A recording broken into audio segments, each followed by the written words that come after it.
But I have something to share, actually. During the 10 years I did Ninja Car, I was doing a more aggressive style of music, more synthesizing, dubstep, more noising, which is, you know, in a way I was doing this music because I knew this music would work in big stages and would allow me to keep blasting, and I liked the energy. Right. But I was feeling that this music is too dirty. So just for my own pleasure, back since 2013, I'm doing a side project. Just for my own. I did not intend to release this music. It was, I was just spending time mostly with a friend of mine that works with me, organizing like Sacred Soul and so on, which is Carlos. You know, we would just spend time in the studio, do the things we love. You know, like, wow, you know, like, let's try this, let's do that. Like, and the sound, the style, it was very shamanic, very organic. So even before I started to listen to the artists that are actually doing the music for the ecstatic dance, I was on my own, just following my heart, doing these side projects for a long time. And I did not know what to do with this side project. And I was actually calling these side projects, the folders, every time I did something, Mushina. Here we go to the genesis. Yeah, Mushina. You know, Mushina. You know, and every time I did a song, Mushina. You know, this is Mushina. And I did not know what to do with Mushina. Right. It was purely channeled. Exactly. I was just enjoying the music, but it was against my business. I was even thinking sometimes I would show to friends and they did not know where I put this. It was chilling, was spiritual, was dub, you know, was organic.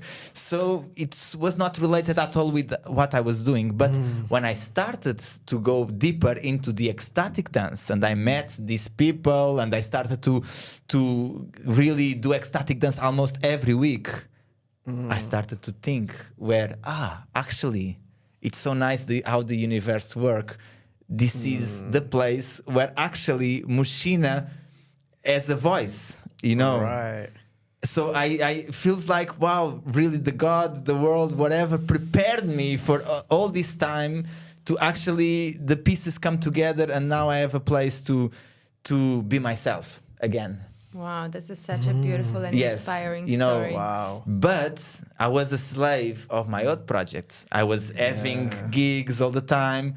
You know, I was working with people. People were kind of dependent on me. I was, let's say, the leader of the project. You know, I was working with a booking agency. You know, always, you have a booking here, you have a booking there. You know, so I was kind of feeling trapped when it comes to space to really dedicate maximum to the new project, which I wanted.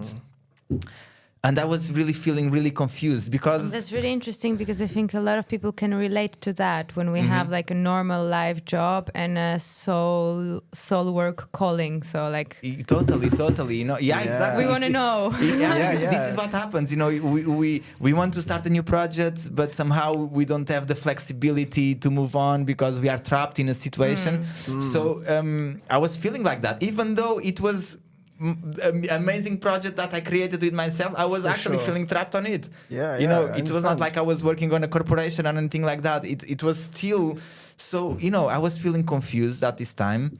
And you know what really helped me? I had a friend and he invited me for ayahuasca ceremony. And I knew, I was feeling the call to connect with the plant. And I was actually wanted to you know, plant, please help me, tell me something, you know, let me know what you think about this. Right. What are we doing? You know, I have this feeling, you know, I would like to understand what I'm doing, because, you know, I was having so many projects before. I was known as Mixtech, I was known as a Ninja Core, I was known in different ways, and I just wanted to be known as one character.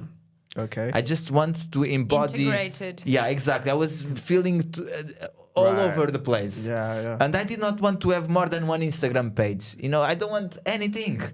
You know, I just want to be recognized by one solo person, or whatever we call it. Yeah, like a soul-aligned mission. Yeah, and this was kind of what I brought to the ceremony. And actually, when I was connected with the plant and I was deep, it was an amazing ceremony. I was feeling divine experiences all over, like it was so deep, I was able to connect so deep with myself, so deep with my memories, so deep with everything. But the plant itself did not say anything special about what should I do or not. Do you know what the plant say? You can do anything. And it was just like that. You know what? Right. Don't even bother me with these things that we can touch, these Right. how can I say, things that are not in the spiritual codes. Don't even mess, because don't even bother me with material stuff. This is all material. New project, old project, whatever cause you want to do. Are you even worried about this? Don't even bother me with that. And I was like, wow, you're right. I can do anything. And I'm not going to even bother you.